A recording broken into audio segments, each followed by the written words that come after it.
Power distribution में सबसे ज़्यादा किया जाने वाला टेस्ट है आईआर टेस्ट यानी इंसुलेशन रेजिस्टेंस टेस्ट। इंसुलेशंस की हेल्दीनेस को चेक करने के लिए ये सबसे basic but one of the most important test है। इसको आम बोलचाल की भाषा में कुछ लोग मैगर या फिर मैगर टेस्ट भी बोल देते हैं। हालांकि मैगर आईआर टेस्टर्स बनाने वाली एक कंपनी का नाम है, पर पास्ट में इनके द्वारा बनाए हुए पोर्टेबल आईआर टेस्टर्स इतने पॉपुलर हुए कि लोग इस टेस्ट को ही मैगर टेस्ट बोलने लगे। आइए इस टेस्ट से जुड़ी कुछ खास बातें हम इस वीडियो में जानते हैं। दोस्तों, आप जानते हैं कि इलेक्ट्रिसिटी कंडक्टर्स में फ्लो होती है, और अगर गलती से भी लाइव कंडक्टर्स अर्थ के कांटेक्ट में आ जाएं या फिर दो डिफरेंट फेजेस आपस में टच हो जाएं तो शॉर्ट सर्किट हो जाता है, जिससे बड़ा डैमेज हो सकता है। इसलिए कंडक्टर्स में फेस टू फेस और phase to earth insulation provide करना बहुत ज़रूरी होता है, पर वक्त के साथ या फिर किसी बाहरी रीज़न की वजह से ये इंसुलेशंस डिग्रेड होने लगते हैं या फिर डैमेज हो जाते हैं। बस इंसुलेशन की इसी हेल्दीनेस को आईआर टेस्ट करके चेक किया जाता है। Overhead lines, underground cables, transformer windings, breakers, बस बार्स, इन सब में इंसुलेशन प्रोवाइड किया जाता है, इसलिए इन सब में आईआर टेस्ट भी किया जाता है। इस टेस्ट को करने का तरीका बड़ा ही सिंपल है। सबसे पहले जिसका भी आईआर टेस्ट करना है उसे बाकी सब कनेक्शन से फ्री कर लीजिए। मतलब अगर केबल का आईआर टेस्ट कर रहे हैं तो इसके दोनों एंड्स के कनेक्शंस खोल दीजिए, ताकि सिर्फ केबल का ही हेल्दीनेस चेक हो और कोई कन्फ्यूजन न फैले। ट्रांसफार्मर का आईआर टेस्ट कर रहे हैं तो एचवी और एलवी दोनों बुशिंग्स पर से बाकी सब कनेक्शंस खोल दीजिए, न्यूट्रल की अर्थिंग भी। अब 11 केवी 3 कोर केबल का 5 केवी आईआर टेस्टर से टेस्ट करें तो हमको दो बातें चेक करनी होती है। केबल का phase to phase insulation healthy है कि नहीं, और दूसरा phase to armour. 3 core cable में आर्मर को चूंकि दोनों एंड्स पर अर्थ रखा जाता है, तो इसलिए आप IR test phase to earth भी कर सकते हैं, पर इंश्योर कर लीजिए कि आर्मर प्रॉपर्ली अर्थेड हो। कई बार ये अर्थिंग कट जाती है।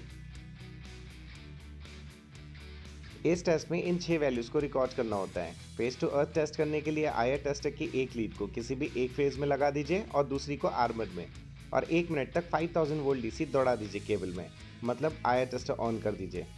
इस कोर का इंसुलेशन अगर हेल्दी होगा तो आपको हंड्रेड्स ऑफ मेगा ओम्स या फिर इससे ज़्यादा वैल्यूज मिलेंगी।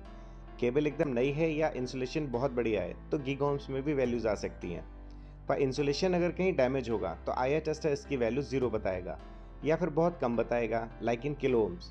अब इसी तरह से बाकी दोनों फेजेस में भी बारी बारी से कनेक्ट करके आप इनका भी phase to earth IR test कर सकते हैं। अब phase to phase IR test करने के लिए आपको आईआर टेस्ट की दोनों लीड्स को केबल के कोई से भी दो फेजेस में कनेक्ट करना होगा, यानी 5000 वोल्ट डीसी दो फेजेस में दौड़ानी होगी। दोस्तों, यहाँ अगर आप थोड़ा सा ध्यान दें तो ये आसानी से समझ सकते हैं कि ideally phase to phase IR value phase to earth IR value से ज़्यादा आएगी, क्योंकि फेस टू फेज में एक्सएलपी इंसुलेशन की 2 लेयर सर्किट में आ गई, मतलब इंसुलेशन ज़्यादा हो गया। इसी तरह से ट्रांसफार्मर का आईआर टेस्ट करें तो इसमें 3 जगह इंसुलेशन प्रोवाइड किया जाता है, जिसकी हेल्दीनेस हमें चेक करनी होती है। एचवी वाइंडिंग्स और अर्थ के बीच में, एलवी वाइंडिंग्स और अर्थ के बीच में, और इन दोनों वाइंडिंग्स के बीच में, यानी HV and LV. HV to earth IR test करने के लिए एचवी वाइंडिंग के किसी भी एक फेज पर आईआर टेस्टर की एक लीड लगा दीजिए और दूसरी अर्थ में, और दौड़ा दीजिए 5000 वोल्ट डीसी 1 मिनट तक। जो भी वैल्यू आती है उस वैल्यू को रिकॉर्ड कर लीजिए। दोस्तों, ट्रांसफार्मर की वाइंडिंग डेल्टा या स्टार कनेक्टेड होती है, तो आप हर वाइंडिंग में किसी भी एक फेस के रिस्पेक्ट में ये वैल्यूज रिकॉर्ड कर सकते हैं। इसी तरह से एलवी टू अर्थ करने के लिए एक लीड को एलवी वाइंडिंग के किसी भी एक फेस पर लगा दीजिए और दूसरी अर्थ में कनेक्ट कर दीजिए, और फिर टेस्टर को 1 मिनट तक ऑन करके वैल्यू रिकॉर्ड कर लीजिए।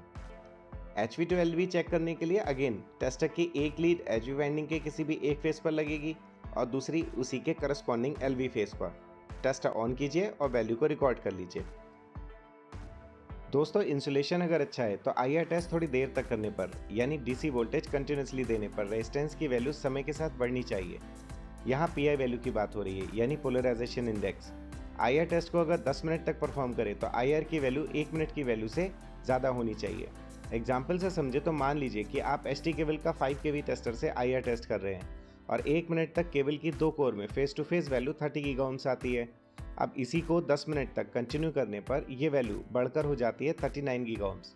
तो पीआई वैल्यू हो गई 39 डिवाइडेड बाई 30 इक्वल्स टू 1.3।